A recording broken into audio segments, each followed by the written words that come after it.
So following Brest-Litovsk, the Germans transferred the bulk of their eastern army to the west for an all-out assault on the Allied lines. This would be Kaiserschlacht, or the Kaiser's Battle. The 3 months that it took to work out the peace had enabled the Allies to get fresh American troops under German John Pershing to the front.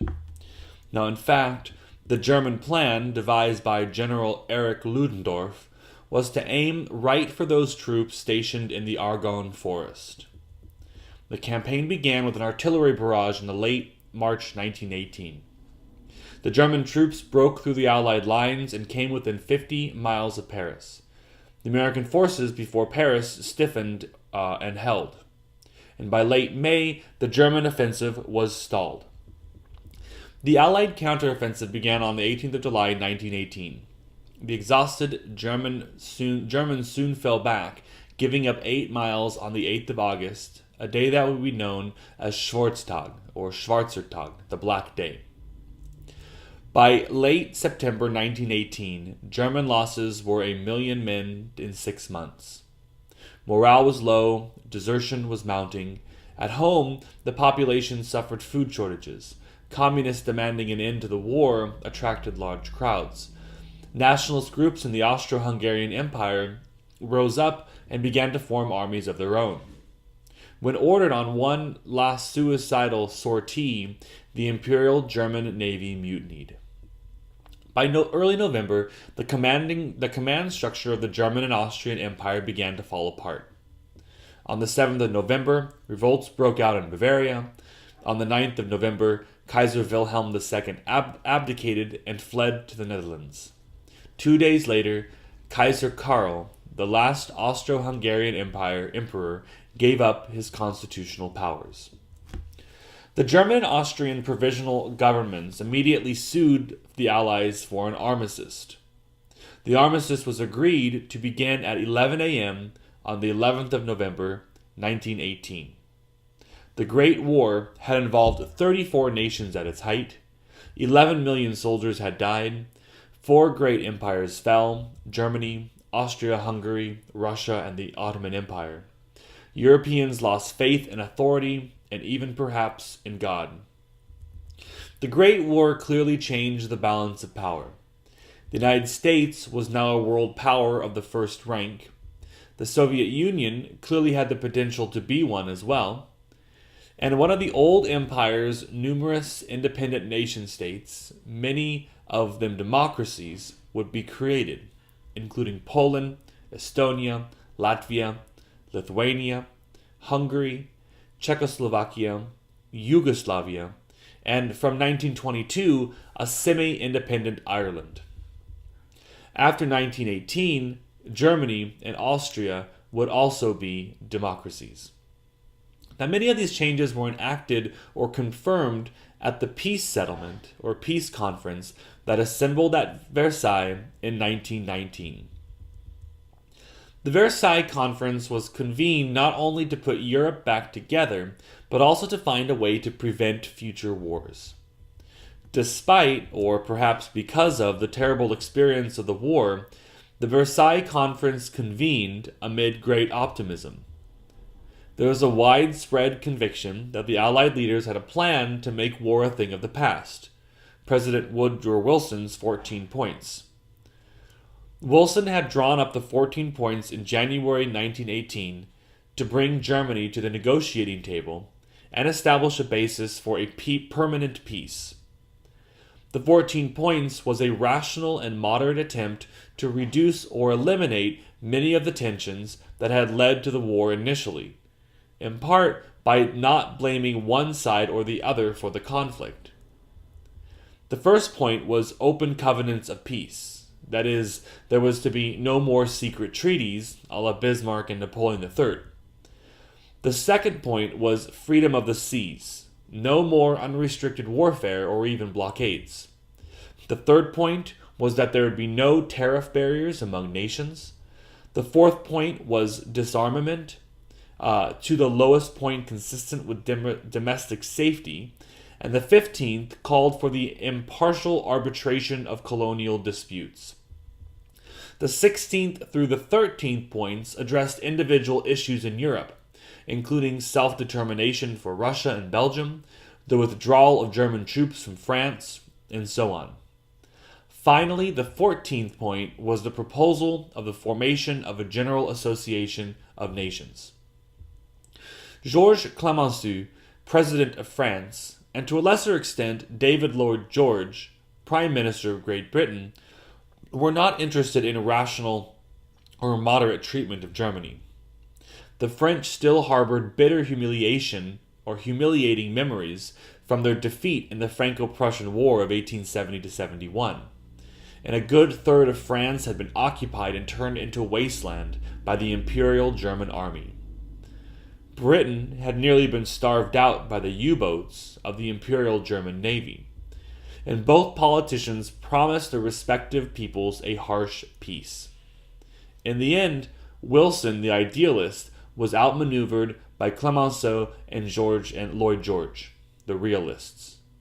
Germany was not invited to be part of the negotiations at Versailles. German diplomats would be summoned only to accept or reject the final document. Germany later charged that the Treaty of Versailles was a diktat, or a dictated peace. The territorial settlement was mainly intended to weaken Germany and strengthen its neighbors to prevent future wars. Germany lost significant amounts of territory, in part to give neighbors a buffer. Alsace-Lorraine reverted to France. The Rhineland, including the Saar Valley, a heart of the German coal industry, was to be demilitarized for 15 years. The French were allowed to exploit its coal deposits. Much of East Prussia went to help form Poland, though Danzig or Gdansk remained in German hands, a sore point for both sides. In effect, Germany lost 13% of its population, 15% of its coal, 50% of its iron and ore, and 20% of its iron and steel industry. Its overseas possessions were distributed to Britain, Japan, and the United States. Later treaties broke up the old Austro-Hungarian Empire, awarded territory to Poland and Italy, and confirmed the independent existence of Austria, Hungary, Czechoslovakia, lumping together Czechs and Slovaks, and Yugoslavia, Serbs, Croats, and Bosnian Muslims. Bulgaria lost territory on the Aegean. The Ottoman Empire lost all its overseas possessions. In fact, Lawrence of Arabia had promised self-determination to Arabs in Palestine, Iraq, and Syria who rebelled against the Ottoman Empire. But Versailles made Iraq and Palestine protectorates of Great Britain and Syria a protectorate of France. The territorial settlement of Versailles and associated treaties only partially fulfilled the goals set for it by the 14 points. Old defeated empires were broken up. Victorious empires, like Britain and France, were strengthened. Some peoples, like the Poles and the Baltic peoples, achieved statehood. Other peoples were lumped together in uneasy states, Yugoslavia and Czechoslovakia as examples. The old principle of balance of power outweighed the newer one of national self-determination. Germany and the Soviet Union had to be counterbalanced, even if that meant lumping together Czechs and Slovaks, Serbs, Croats, and Bosnian Muslims. Imperialism remained very much alive. Now, the military settlement was mainly intended to defang Germany, rather than to disarm the whole world. The Rhineland was to be occupied by Allied troops for 15 years. The German army, was to be reduced to 100,000 men. Germany was forbidden to have an air force, and the German Navy was forbidden to have U-boats. The economic provisions of Versailles were likewise intended to stifle German militarism, but also to punish and avenge.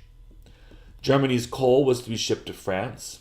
Germany's merchant ships, foreign assets, and patents were awarded to the Allies.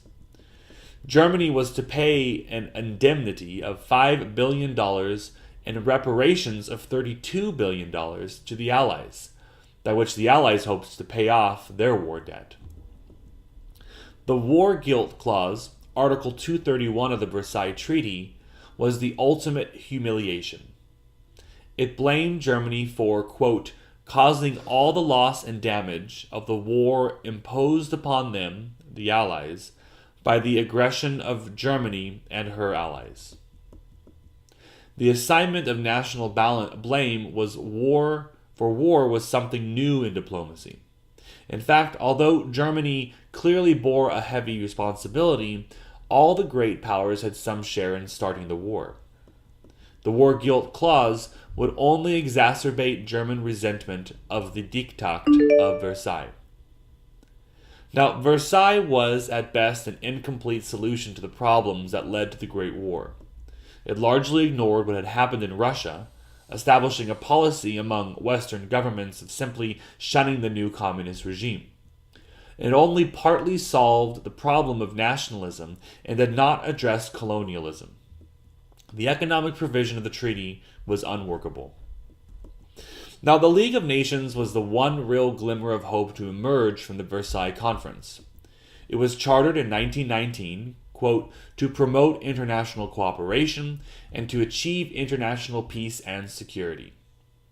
It had 4 specific functions: international disarmament, arbitration of international disputes, economic sanctions against aggression, and treaty revision. But it suffered from 2 fundamental flaws.